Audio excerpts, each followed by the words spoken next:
B positive പരിപാടിയിലേക്ക് വീണ്ടും സ്വാഗതം. നമ്മുടെ സമൂഹം നേരിടുന്ന വിവിധ പ്രശ്നങ്ങൾ, പ്രത്യേകിച്ച് യുവജനങ്ങളുമായിട്ടുള്ള ബന്ധത്തിലെ പ്രശ്നങ്ങൾ, ഇതൊക്കെയാണല്ലോ നാം കഴിഞ്ഞ കുറേ നാളുകളായി ചർച്ച ചെയ്തുകൊണ്ടിരിക്കുന്നത്.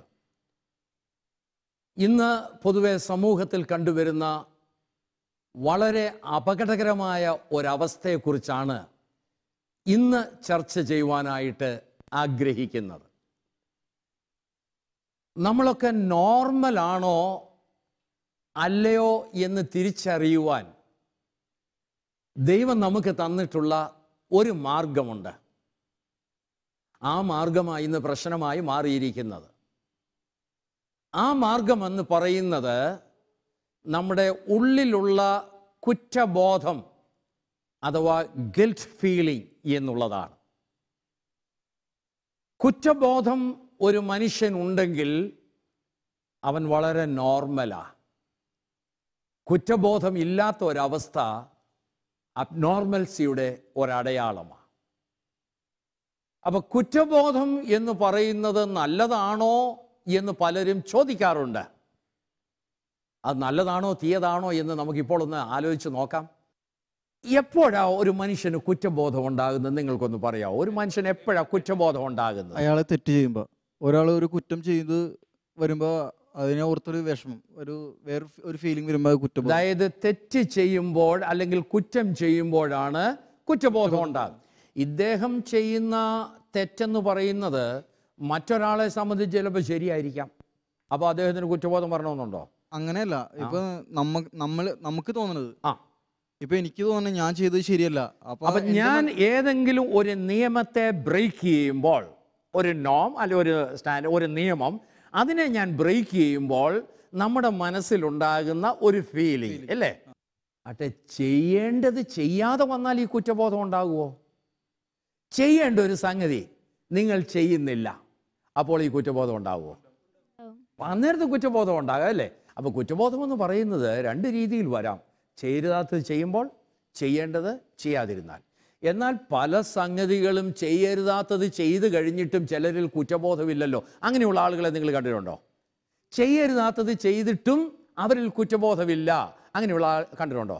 കണ്ടിട്ടുണ്ട്. അതായത് ഇപ്പം എന്താ പറയുക, ഇപ്പം മറ്റുള്ള, അതായത് ആരെയും പരിഗണിക്കാതെ ഇപ്പം എന്താ പറയുക, ഇപ്പം കൊലപാതകം ചെയ്യണവർ, അവർക്ക് അത് ചെയ്യുന്നത് തിന്മയായിട്ട് അവർ ചിന്തിക്കില്ല. അവർ ചിന്തിക്കാത്തവർക്ക് അതിനെ പറ്റി ബോധം ഉണ്ടെങ്കിലേ കുറ്റബോധം ഉണ്ടാവുള്ളൂ എന്ന് എൻ്റെ ചിന്താഗതി ഞാൻ പറയുന്നത്. അതായത് ഈ റിപ്പർ അങ്ങനെയുള്ള മറ്റുള്ളവരെ ഇങ്ങനെ ഓരോ ദിവസവും അടിച്ചു കൊല്ലുന്നതിൽ ഒരു എൻജോയ്മെന്റ് കാണുക, അവനിലൊരു കുറ്റബോധവും ഇല്ലെന്ന് ഇദ്ദേഹം പറയുന്നത് അല്ലേ? അവരെ സംബന്ധിച്ച് അതൊരു എന്താ പറയാ, ഒരു എന്റർടൈൻമെന്റ് പോലെ അവർ ചിന്തിക്കും. അതൊരു കുറ്റമാണെന്ന് മനസ്സിലാക്കാനായിട്ടുള്ള കഴിവ് അദ്ദേഹത്തിന്. അദ്ദേഹം പറഞ്ഞ വളരെ ശരിയാ. കുറ്റബോധമില്ലാത്ത ഒരു കൂട്ടരുണ്ട്, അവരെ സൈക്കോപാത്ത് എന്ന് പറയും.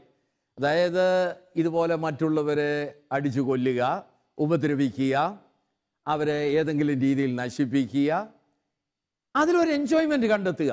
അതിനകത്ത് അവർക്ക് യാതൊരു കുറ്റബോധവും അങ്ങനെയുള്ളവരുടെ മനസ്സിൽ ഉണ്ടാകത്തില്ല. അപ്പോൾ അത് ഒരു അബ്നോർമൽസിയുടെ അടയാളമാണ്. ആൻറ്റി സോഷ്യൽ, സാമൂഹ്യ വിരുദ്ധ പ്രവർത്തനങ്ങളിൽ ഏർപ്പെടുന്നവർ, അവർക്കൊരു കുറ്റബോധവും ഇല്ല. അപ്പോൾ സാമൂഹ്യ വിരുദ്ധ പ്രവർത്തനങ്ങൾ, ഇതുപോലെയുള്ള സൈക്കോപാത്ത്, ഇങ്ങനെയുള്ളവർക്ക് കുറ്റബോധമില്ല. അതുകൊണ്ട് അവർ നോർമൽ എന്ന് പറയാനായിട്ട് നമുക്ക് ഒക്കത്തില്ല. അബ്നോർമലായിട്ടുള്ള സൈക്കോപാത്തിൽ കുറ്റബോധങ്ങൾ ഉണ്ടാകുകയില്ല. ആൻറ്റി സോഷ്യൽ എലമെൻസിൽ കുറ്റബോധങ്ങൾ ഉണ്ടാകുകയില്ല. അപ്പോൾ കുറ്റബോധം ഇല്ലാത്ത അവസ്ഥ വളരെ അപകടകരമായ അവസ്ഥയാണ്. അപ്പം നിങ്ങൾക്കൊക്കെ കുറ്റബോധം ഉണ്ടെങ്കിൽ അതിൻ്റെ അർത്ഥം നിങ്ങളൊക്കെ വളരെ നോർമലാണെന്ന് അതിൻ്റെ അർത്ഥം. കുറ്റബോധം ഉണ്ടെങ്കിൽ നമ്മൾ നോർമൽ തന്നെയാണ് എന്ന് നമുക്ക് അനുമാനിക്കാനായിട്ട് സാധിക്കും. എന്നാൽ ചില ആളുകളുണ്ട്, ഈ ആവശ്യമില്ലാത്ത കുറ്റബോധം ഇങ്ങനെ മനസ്സിൽ ഉണ്ടാക്കിക്കൊണ്ടിരിക്കും. ഞാൻ ഓർക്കുന്നു, ഒരു മനുഷ്യന് ഒരു ഡ്രൈവ് ചെയ്ത് ഇങ്ങനെ പോയപ്പോൾ ഒരു ആക്സിഡൻ്റ് ഉണ്ടായി. ശരിക്കും പറഞ്ഞാൽ അദ്ദേഹത്തിൻ്റെ കുഴപ്പം കൊണ്ടല്ല ആക്സിഡൻ്റ് ഉണ്ടായത്. മറ്റൊരു കാറ് വന്ന് ഇദ്ദേഹത്തിൻ്റെ കാറിൽ ഇടിച്ചിട്ട് ആക്സിഡൻ്റ് ഉണ്ടായി. അപ്പം ആക്സിഡൻ്റ് ഉണ്ടായ സമയം മുതൽ ഇദ്ദേഹത്തിൻ്റെ മനസ്സിൽ വല്ലാത്തൊരു കുറ്റബോധം. ഞാൻ കുറച്ചുകൂടെ ശരിയായിട്ട് ഓടിച്ചതായിരുന്നെങ്കിൽ ഈ ആക്സിഡൻ്റ് ഉണ്ടാകത്തില്ലായിരുന്നു. ഞാൻ നിർത്തിയ സമയത്ത് നല്ലൊരു സിഗ്നൽ ആളിന് കൊടുത്തതായിരുന്നെങ്കിൽ എൻ്റെ പുറകിൽ വന്ന് ഇടിക്കത്തില്ലായിരുന്നു. ഞാൻ ഇത്രയും സ്പീഡിൽ പോയില്ലായിരുന്നെങ്കിൽ അങ്ങനെ നിർത്തേണ്ട ആവശ്യം വരത്തില്ലായിരുന്നു. അപ്പോൾ ഇദ്ദേഹം സ്വയം മനസ്സിൽ ഞാൻ ഇന്നത് ചെയ്തതായിരുന്നെങ്കിൽ ഇന്നതുപോലെ സംഭവിക്കുകയില്ലായിരുന്നു.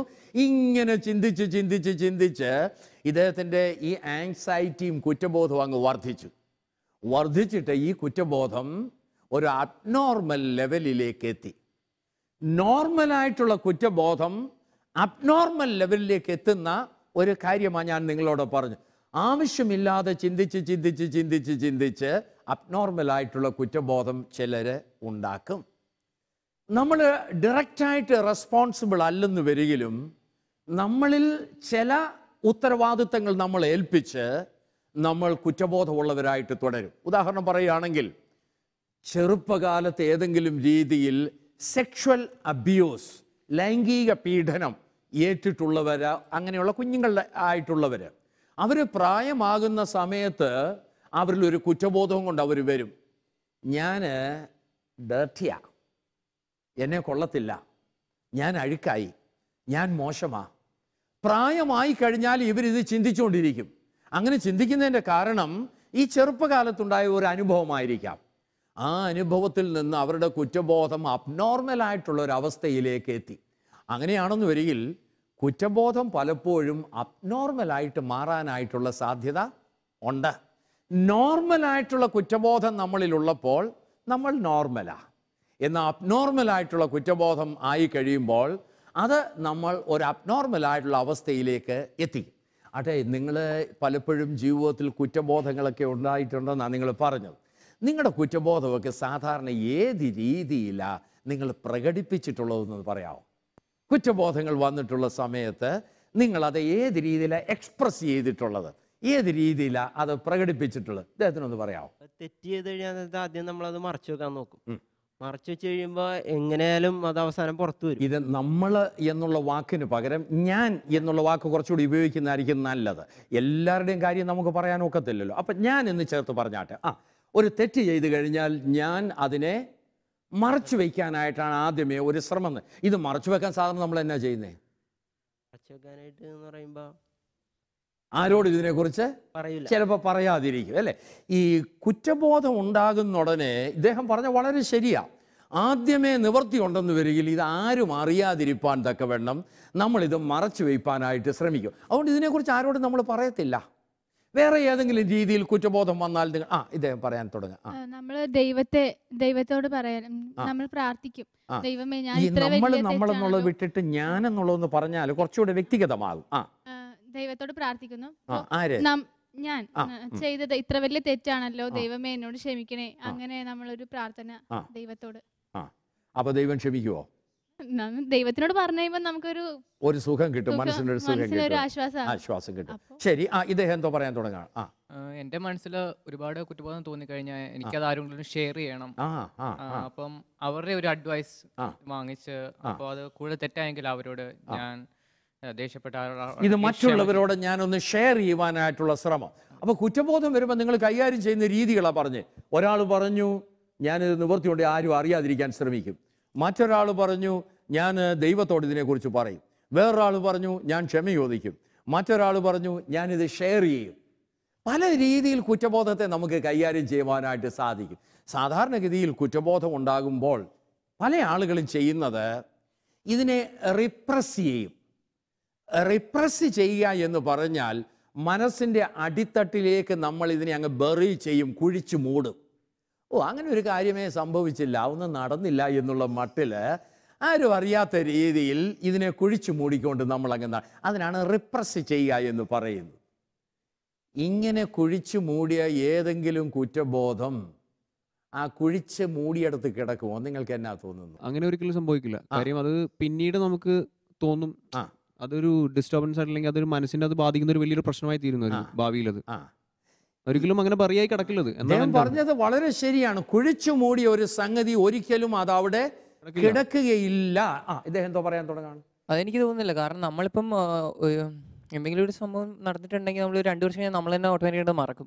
അപ്പൊ പിന്നെ അത് തിരിച്ചു വരുന്നത് പറയുന്ന ഒരു അദ്ദേഹം പറഞ്ഞ ഒട്ടും യോജിക്കണില്ല. കാരണം എന്തോരം നമ്മൾ മറന്നുപോയാലും അത് നമ്മുടെ മനസ്സിലാണ് അത് കിടക്കേണ്ടത്. നമ്മൾ ഒരു കുറ്റബോധമായിട്ട് നമുക്ക് തോന്നിയിട്ടുണ്ടെങ്കിൽ അത് ഒരിക്കലും അത് മാഞ്ഞു പോവില്ല. അത് എത്ര വലുതായാലും നമ്മൾ അങ്ങനെ ഒരു തെറ്റ് ചെയ്തിട്ടുണ്ടല്ലോ എന്നുള്ളൊരു ബോധം നമ്മുടെ മനസ്സിലുണ്ടാവും. അതായത് കുറ്റബോധം എന്ന് പറയുന്നത് ഒരിക്കലും കുഴിച്ചു മൂടാൻ ഒക്കുന്ന ഒരു സംഗതിയല്ല. എന്നായാലും അത് വെളിയിൽ വരും. എന്നാൽ ഇദ്ദേഹം പറയുന്നത് ഇത് കുഴിച്ചു മൂടി കഴിഞ്ഞാൽ പിന്നീട് ഇത് വെളിയിൽ വരത്തില്ല, അതങ്ങ് വിട്ടില്ലയോ എന്നാ ചോദിക്കുന്നത്. എല്ലാ കാര്യമല്ല, ചില കാര്യം. ഇപ്പൊ ഞാൻ സുഹൃത്തിൻ്റെ അടുത്ത് ഒരു കാര്യം ചോദിക്കുകയാണ്, സുഹൃത്തിന്റെ ജീവിതത്തിൽ എത്ര കുറ്റവും നടന്നിട്ടുണ്ട്? പെട്ടെന്ന് വെച്ചാൽ പെട്ടെന്ന് പറയാൻ പറ്റുമോ? പെട്ടെന്ന് വെച്ചാൽ അത് പറയാൻ പറ്റില്ല. അതിൽ ഏതെങ്കിലും ഒരെണ്ണം സ്ട്രൈക്കിംഗ് ആയിട്ടുണ്ടാവും. ഇപ്പൊ എല്ലാ കുറ്റവും ഒരേപോലെ ഇരിക്കണമെന്നില്ല. ഒരെണ്ണമെങ്കിലും നമ്മൾ, അതായത് നമുക്ക് മനസ്സുകൊണ്ട് ചെയ്തത് ഇത്ര വലിയ തെറ്റാണെന്ന് തോന്നുന്ന ഏതെങ്കിലും ഒരു തെറ്റുണ്ടാവും. ചെറിയ തെറ്റുകളുണ്ടാവും, വലിയ തെറ്റുകളുണ്ടാവും. അതൊരിക്കലും കുഴിച്ചു മൂടാൻ ആ തെറ്റ് ഇപ്പൊ നമ്മൾ ചെയ്തിട്ടുണ്ടെങ്കിൽ അതൊരു സാഹചര്യം, നമുക്ക് അങ്ങനെ വീണ്ടും ഒരു സാഹചര്യം വന്നു കഴിയുമ്പോൾ നമ്മുടെ മനസ്സിലെ ബോധ്യം ഉണ്ടാവും നമ്മൾ ഇങ്ങനെ ഒരു കുറ്റം ചെയ്തിട്ടുണ്ട്, അത് മുമ്പ് നമുക്കൊരു കുറ്റബോധം വന്നിട്ടുണ്ട്. ആ ഒരു കാര്യം നമ്മുടെ മനസ്സിൽ അപ്പോഴും ഉണ്ടാവും, എപ്പോഴും കിടക്കുമെന്നുള്ളതാണ്. ഓർമ്മയുണ്ടെങ്കിൽ ആ കാര്യം എന്തായാലും ഉണ്ടാവും. ഇദ്ദേഹത്തിന് എന്താ പറയാനുണ്ടല്ലോ? നമ്മൾ കുറ്റം ചെയ്ത് കഴിഞ്ഞാൽ നമ്മൾ കൂടുതൽ അതിനെപ്പറ്റി ചിന്തിക്കാതിരിക്കും. അങ്ങനെ ചിന്തിക്കാൻ നേരത്തെ നമുക്ക് കുറ്റബോധം കൂടുന്നത്. ചിന്തിക്കാതിരിക്കുമ്പോഴാ കുറ്റബോധം. അപ്പൊ ചിന്തിക്കാതിരിക്കുക എന്ന് പറയുന്നത് ഈ കുഴിച്ചു മൂടുന്നതിന് തുല്യമല്ലേ? അതാണ് അല്ലേ? അപ്പൊ നിങ്ങൾ പറഞ്ഞത് കുറ്റബോധം മാറ്റാനായിട്ട് ഇത് ഓർമ്മയിൽ നിന്ന് തന്നെ അങ്ങ് കളയാനായിട്ട് ഒരു ശ്രമം നടത്തും ചിലര്. അതിങ്ങനെ മനസ്സിന്റെ അടിത്തട്ടിലേക്ക് അങ്ങ് കുഴിച്ചിടും. കുഴിച്ചിട്ട് കഴിഞ്ഞാൽ പിന്നെ ഇത് മുകളിലോട്ട് വരത്തില്ലല്ലോ എന്നൊരു ആശ്വാസത്തിൽ കുറെ നാൾ ജീവിക്കും. പക്ഷേ ഭൂരിപക്ഷം പേരും പറഞ്ഞു അങ്ങനെ നടക്കുകയില്ല, അത് എന്നായാലും വെളിയിൽ വരും. ഇദ്ദേഹം ഏതാണ്ട് പറയാനായിട്ട് ശ്രമിക്കുകയാണല്ലോ. കുറ്റബോധമാണെന്നുണ്ടെങ്കിൽ അതെങ്ങനെ കുഴിച്ചുമൂടാൻ സാധിക്കുക? ഒരു തെറ്റ് ചെയ്ത് അത് കുറ്റബോധമാണെന്നുണ്ടെങ്കിൽ എങ്ങനെ കുഴിച്ചുമൂടാൻ സാധിക്കും? അത് മനസ്സിന്റെ ഓർമ്മയിലേക്ക് കൊണ്ടുവരാതിരിക്കാനുള്ള ശ്രമം, അതായി കുഴിച്ചുമൂടുക എന്ന് പറയുന്നത്. അങ്ങനെയല്ല, എന്താണ്, ഒരു തെറ്റ് ചെയ്തിട്ടുണ്ടെന്നുണ്ടെങ്കിൽ അത് കുറ്റബോധം, അതിനെ കുറിച്ച് ചിന്തിച്ച് അത് കുറ്റബോധം വന്നു കഴിഞ്ഞാൽ അത് എത്രയും പെട്ടെന്ന് അയാളോട് ചെന്ന് അത് സോറി പറയാനായിട്ട് ശ്രമിക്കുക. അതല്ലാതെ അതിനെ കുറിച്ച് മറയ്ക്കാൻ പരിഹാര മാർഗമായി ഇദ്ദേഹം പറയുന്നത്. എന്നാൽ സാധാരണഗതിയിൽ സംഭവിക്കുന്ന കാര്യമായി പറയുന്നത്, അതായത് തെറ്റുകൾ ചെയ്യുന്നത് നോർമലാണ്, സാധാരണമാണ്. എന്നാൽ തെറ്റ് ചെയ്യുന്നതിൻ്റെ ഫലമായി കുറ്റബോധം ഉണ്ടായാൽ ആ കുറ്റബോധം മനസ്സിൽ നിന്ന് മാറ്റിക്കളയുവാനായിട്ട് നമ്മൾ ചിലപ്പോൾ അതിനെ മനസ്സിൻ്റെ അടിത്തട്ടിലേക്ക് അങ്ങ് തള്ളി ഇറക്കും. അവിടെ അങ്ങ് കുഴിച്ചുമൂടി ഇനി ഇത് മുകളിലോട്ട് വരികയില്ലെന്ന് ചിന്തിക്കും. അങ്ങനെയാണ് നിങ്ങൾ പലരും പറഞ്ഞത്. എന്നാൽ ഒരു കാര്യം വളരെ വ്യക്തമായിട്ട് നിങ്ങൾ മനസ്സിലാക്കണം, ഒരു കാലത്തും കുറ്റബോധം കുഴിച്ചു മൂടാൻ സാധിക്കത്തില്ല. അത് കുഴിച്ചു മൂടിയാൽ എന്നെങ്കിലും അത് വെളിയിലേക്ക് വരും. ഇത് വെളിയിലേക്ക് വരുന്നത് കുറ്റബോധമായിട്ടല്ല ചിലപ്പോൾ വെളിയിൽ വരുന്നത്. ഇത് വെളിയിൽ വരുന്നത് ഏതോ രീതിയിലുള്ള ചിലപ്പോൾ സൈക്കോസൊമാറ്റിക് സിംറ്റമായിട്ട് വെളിയിൽ വരും. ഏതെങ്കിലും രീതിയിലുള്ള പെർവേർഷനായിട്ട്, ഏതെങ്കിലും രീതിയിലുള്ള അസുഖമായിട്ട് ഒക്കെ ഇത് വെളിയിൽ വരും. കുഴിച്ചു മൂടുന്നതൊന്നും അവിടെ ഇരിക്കുകയില്ല. അച്ഛൻ പറഞ്ഞത് വളരെ ശരിയാണ്. കാര്യം അത് ഭാവിയിൽ ഒരു മെന്റലി അല്ലെങ്കിൽ ഫിസിക്കലി എന്ത് പ്രോബ്ലം വരാനുള്ള ചാൻസ് വളരെ കൂടുതലാണ്. അതായത് നമ്മൾ ഇത് എന്നാണ് വെളിയിലേക്ക് വരുന്നതെന്ന് നമുക്ക് പറയാൻ ഒക്കത്തില്ല. വളരെ നാളുകൾ കഴിഞ്ഞായിരിക്കും ഒരു പക്ഷം വരികിൽ ഇത് വെളിയിലേക്ക് വരുന്നത്. നാളുകൾ കഴിയുമ്പോൾ ഇത് മറ്റൊരു രീതിയിലാണ് വെളിയിൽ വരുന്നത്. അന്ന് ഇത് കുറ്റബോധം കൊണ്ട് ഉണ്ടായതാണെന്ന് നമുക്ക് തിരിച്ചറിയാനായിട്ടൊക്കത്തില്ല. അതുകൊണ്ടാണ് ഇത് റിപ്രസ് ചെയ്യുന്നത് അത്ര ആരോഗ്യപരമായ മെത്തേഡ് അല്ല എന്ന് നമ്മൾ മനസ്സിലാക്കേണ്ടത്. കുറ്റബോധം ഒരിക്കലും റിപ്രസ് ചെയ്യുകയോ ഡിനായ് ചെയ്യുകയോ നിഷേധിക്കുകയോ അരുത്. രണ്ടാമത് നിങ്ങൾ പറഞ്ഞത് ഞാൻ മനസ്സിലാക്കുന്നത്, മറ്റ് ചിലർ ഈ കുറ്റബോധം വന്നാൽ അതിനെ ഒന്ന് സപ്രസ് ചെയ്യാനായിട്ട് ശ്രമിക്കും. റിപ്രസ് അല്ല, സപ്രസ് ചെയ്യാനായിട്ട്. ഇത് ഒതുക്കി വയ്ക്കണമെങ്കിൽ സാധാരണ നമ്മൾ എന്നാ ചെയ്യണം? നമ്മൾ മറ്റുള്ളവരെ ബ്ലെയിം ചെയ്യും. നമ്മൾ മറ്റുള്ളവരെ ബ്ലെയിം ചെയ്യുന്നു. അത് മറ്റുള്ളവരെ നമ്മൾ ബ്ലെയിം ചെയ്യാന്ന് പറയുമ്പോൾ പ്രൊജക്റ്റ് ചെയ്യുക എന്നാണ് അതിൻ്റെ അർത്ഥം, പ്രൊജക്ഷൻ. അപ്പോൾ സപ്രസ് ചെയ്യുന്നതും പ്രൊജക്ഷനും തമ്മിൽ രണ്ട് അല്പ വ്യത്യാസമുണ്ട്. എന്നാൽ ഇത് സപ്രസ് ചെയ്യാനായിട്ട് സാധാരണ നമ്മൾ ആളുകൾ ഉപയോഗിക്കുന്ന ചില മാർഗമാണ് മദ്യപാനം. You are right. മദ്യപാനത്തിലൂടെ പലപ്പോഴും ഇത് ഒതുക്കി വയ്ക്കും. ഡ്രഗ്സിലൂടെ ഇത് ഒതുക്കി, സുബോധം ഇല്ലാതാക്കി ഇതിനെ ഒതുക്കി വയ്ക്കാനായിട്ട് ശ്രമിക്കും. മദ്യപാനവും ഡ്രഗ്സും മാത്രമല്ല, കടുത്ത ആത്മീയതയിലൂടെ ചിലപ്പോൾ ചിലർ ഇതിനെ ഒതുക്കി വയ്ക്കും. കുറ്റബോധം ഒളിച്ചു വയ്പ്പാനായിട്ട് കടുത്ത ആത്മീയരായിട്ട് ചിലപ്പോൾ ചിലർ മാറും. ആ കുറ്റബോധത്തെ ഡീൽ ചെയ്യല്ല, അതിനെ ഒതുക്കി വയ്ക്കുകയെന്ന്. ചിലർ മദ്യത്തിലൂടെ, ചിലർ ഡ്രഗ്സിലൂടെ, ചിലർ ആത്മീയതയിലൂടെ ഈ കുറ്റബോധം ഒതുക്കി വയ്ക്കാനായിട്ട്, സപ്രസ് ചെയ്യാനായിട്ട് ശ്രമിക്കും. അതും അത്ര ആരോഗ്യപരമായ ഒരു മെത്തേഡ് അല്ല. ഇദ്ദേഹം പറഞ്ഞത് ഈ കുറ്റബോധം ഉണ്ടാകുമ്പോൾ നമ്മൾ മറ്റൊരു രീതിയിൽ കൈകാര്യം ചെയ്യും. അതായത് മറ്റുള്ളവരിലേക്ക് ഈ കുറ്റം ആരോപിക്കും. ശരിയാണോ? കുറ്റബോധം ഉണ്ടാകുമ്പോൾ നിങ്ങളുടെ കുറ്റം മറ്റുള്ളവരിലേക്ക് ആരോപിക്കാൻ ഒരു ശ്രമം നിങ്ങൾ ഉണ്ടാകാറുണ്ടോ? തോന്നുന്നുണ്ടോ? എന്താ ഒന്ന് പറയാമോ? എങ്ങനെയാണെന്നൊന്ന് പറയാമോ?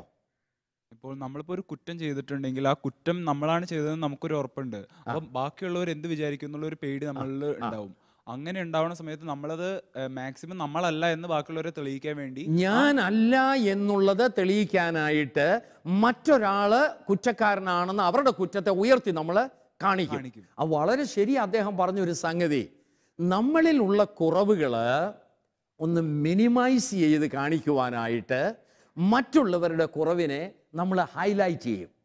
അങ്ങനെയാണ് പല ആളുകളും ക്രിട്ടിക്കായിട്ട് മാറുന്നത്, വിമർശകരായിട്ട് മാറുന്നത്. നിരന്തരം വിമർശിക്കുന്ന ചില ആളുകളുണ്ട്. അവർ വിമർശിക്കുന്നത് പലപ്പോഴും അവരുടെ തന്നെ കുറ്റത്തെയാണ്. അത് മറ്റൊരാളിൽ അവരാരോപിക്കുക. ഇതിനാണ് പ്രൊജക്ഷൻ എന്ന് അദ്ദേഹം പറഞ്ഞ സംഗതികൾ. നമ്മൾ വേറൊരാളിൽ പ്രൊജക്റ്റ് ചെയ്ത് നമ്മുടെ കുറ്റത്തിൻ്റെ കാഠിന്യം നമ്മൾ കുറയ്ക്കാനായിട്ട് ശ്രമിക്കും. അതും അത്ര ആരോഗ്യപരമായ ഒരു മെത്തേഡല്ല. മറ്റു ചില രീതിയിൽ നമ്മൾ ഇതിനെ കൈകാര്യം ചെയ്യും.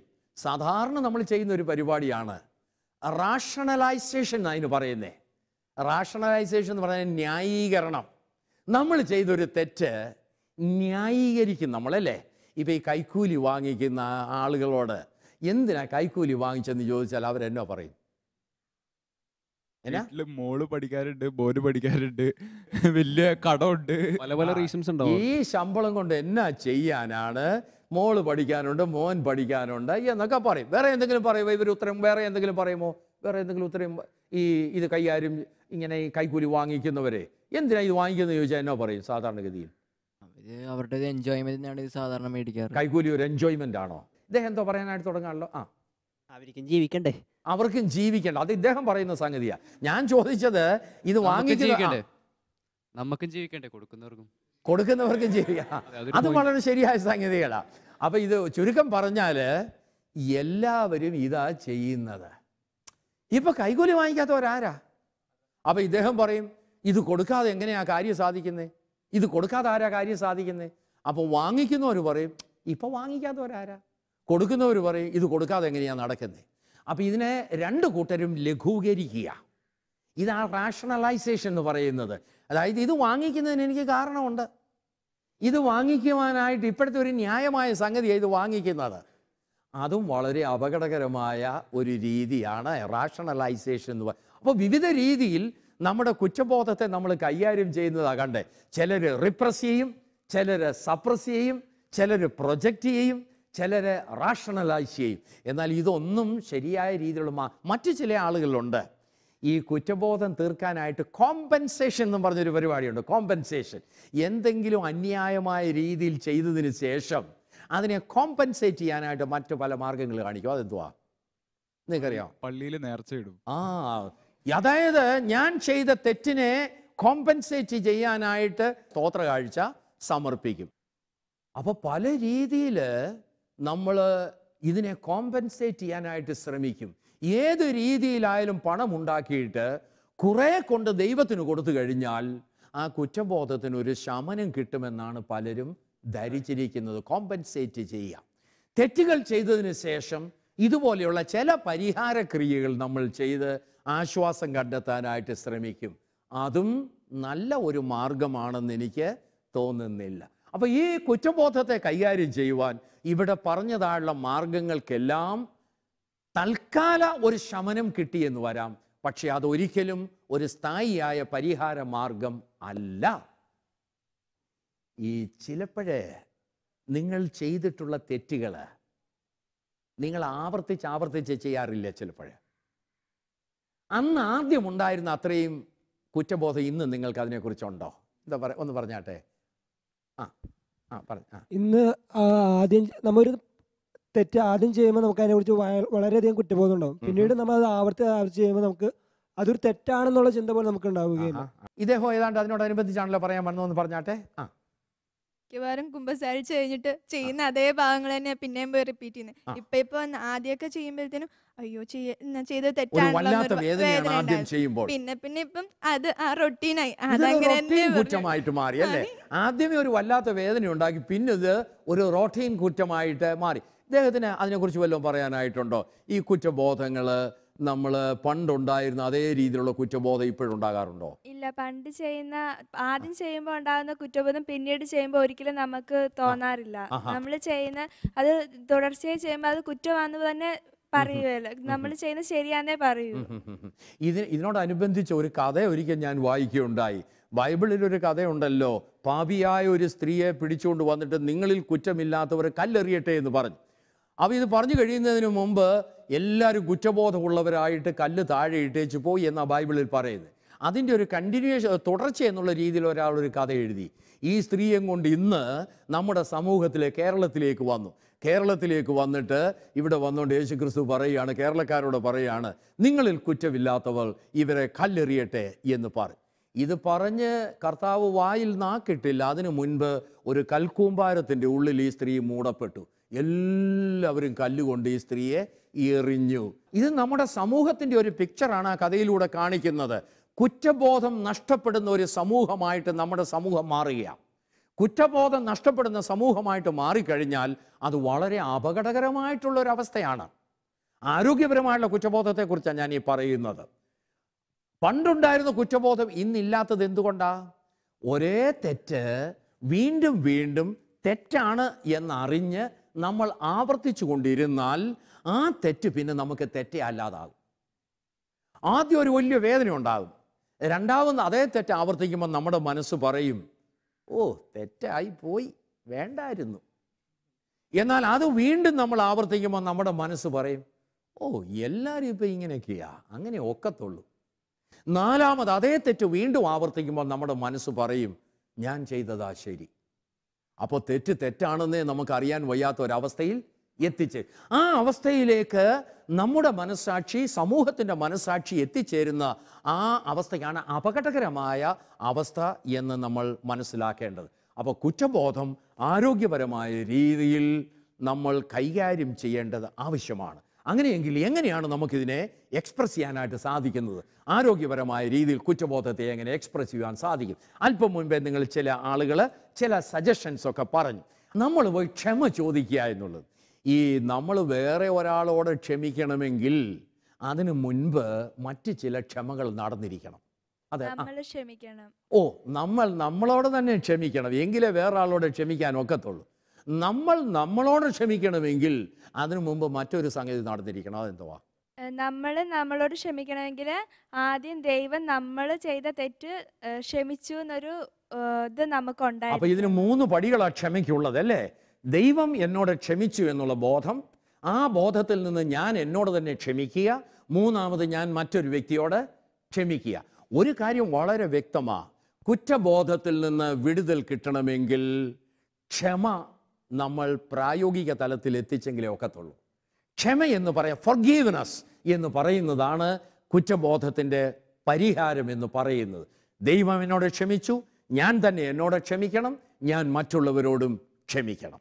അപ്പോൾ നമ്മുടെ കുറ്റബോധം മാറിക്കിട്ടും. അങ്ങനെ കുറ്റബോധം മാറുമ്പോൾ നമുക്ക് നമ്മളെ തന്നെ അംഗീകരിപ്പാൻ സാധിക്കും. നമ്മളെ അംഗീകരിക്കുമ്പോൾ നമുക്ക് മറ്റുള്ളവരെയും അംഗീകരിപ്പാനായിട്ട് സാധിക്കും. ദൈവം എന്നെ അംഗീകരിച്ചു, അതുകൊണ്ട് ഞാൻ എന്നെ അംഗീകരിക്കുന്നു, ഞാൻ മറ്റുള്ളവരെയും അംഗീകരിക്കുന്നു. അപ്പോൾ കുറ്റബോധത്തിൽ നിന്ന് വിടുതൽ കിട്ടുമ്പോൾ ഈ അംഗീകാരത്തിൻ്റെ അവസ്ഥയിലേക്ക് നമ്മൾ വരും. ആരോഗ്യപരമായ രീതിയിലുള്ള കുറ്റബോധം തീർച്ചയായിട്ടും നമ്മുടെ നോർമൽസിയുടെ അടയാളമാണ്. എന്നാൽ നമ്മൾ ചർച്ച ചെയ്തതുപോലെ അത് അനാരോഗ്യമാകുമ്പോൾ നമ്മുടെ നോർമൽസി നമുക്ക് നഷ്ടപ്പെടുകയാണ്. നോർമലായിട്ട് ഈ കുറ്റബോധം നമുക്ക് ഡീൽ ചെയ്യണമെങ്കിൽ അവിടെ ഒരു ഫൊർഗീവ്നെസ് ഉണ്ടാകണം. ക്ഷമ നമ്മൾ അവകാശമാക്കണം, നമ്മൾ ക്ഷമ കൊടുത്തിരിക്കണം. അതിലൂടെ നമ്മുടെ കുറ്റബോധത്തിൽ നിന്ന് വിടുതൽ കിട്ടും. ഒരിക്കലും ഇത് കുഴിച്ചു മൂടാനല്ല നമ്മൾ ശ്രമിക്കേണ്ടത്, ഇത് മുകളിലേക്ക് കൊണ്ടുവന്ന് കൈകാര്യം ചെയ്യുവാനാണ് ശ്രമിക്കേണ്ടത്. അപ്പോഴാണ് നമ്മൾ ആരോഗ്യമുള്ള വ്യക്തിത്വത്തിൻ്റെ ഉടമകളായിട്ട് മാറുന്നത്. ബി പോസിറ്റീവിൻ്റെ ഈ എപ്പിസോഡ് ഇവിടെ അവസാനിക്കുന്നു. ഇന്നത്തെ ചർച്ചയും പരിപാടികളും നിങ്ങൾക്ക് പ്രയോജനപ്രദമായി തീർന്നുവെങ്കിൽ അത് ഞങ്ങളെ എഴുതി അറിയിക്കുക.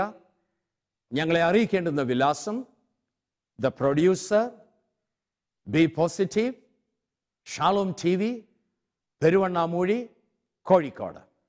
ഇനിയും വീണ്ടും നമ്മളെല്ലാം ഒത്തുചേരുന്നത് വരെ എല്ലാവർക്കും എല്ലാവിധ മംഗളങ്ങളും നേരുന്നു. B positive.